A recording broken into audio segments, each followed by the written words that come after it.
पैसा, वेगवेगळ्या योजनांचा पैसा आणि त्याला जोड आपल्या महानगरपालिकेची, असं करून आम्ही ते केलं.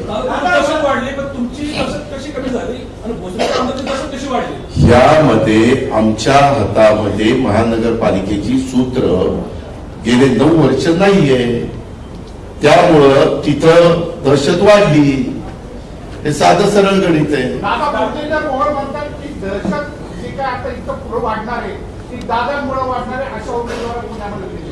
या संदर्भात मी पुण्याच्या प्रेसमध्ये बोलणार आहे.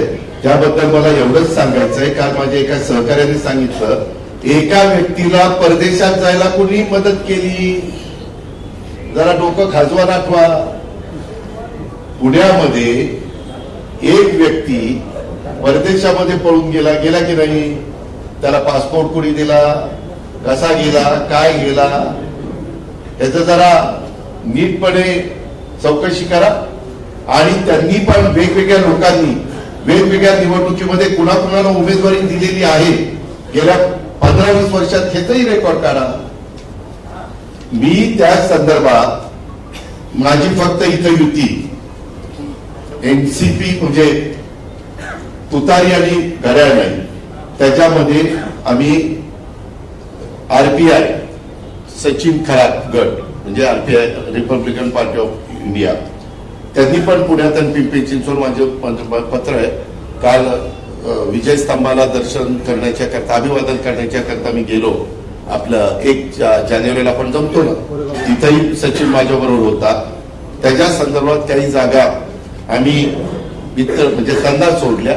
आता त्यांना जागा सोडल्यानंतर त्यांनी कुणाला उमेदवारी द्यावी हा त्यांचा अधिकार आहे. आता इथं पीपल्स रिपब्लिकन पार्टी महाराष्ट्र प्रदेश संभाजीराव रंगनाथ गायकवाड, जोगेंद्र कवाडे साहेबांची, त्यांनी पण आम्हाला पाठिंबा दिला, असा अनेक लोकांनी दिलेला आहे. त्याच्यामुळे त्यांना तिथं उमेदवार जे वाटून येतील तिथं त्यांनी कुणाला द्यावीत हा त्यांचा अधिकार आहे.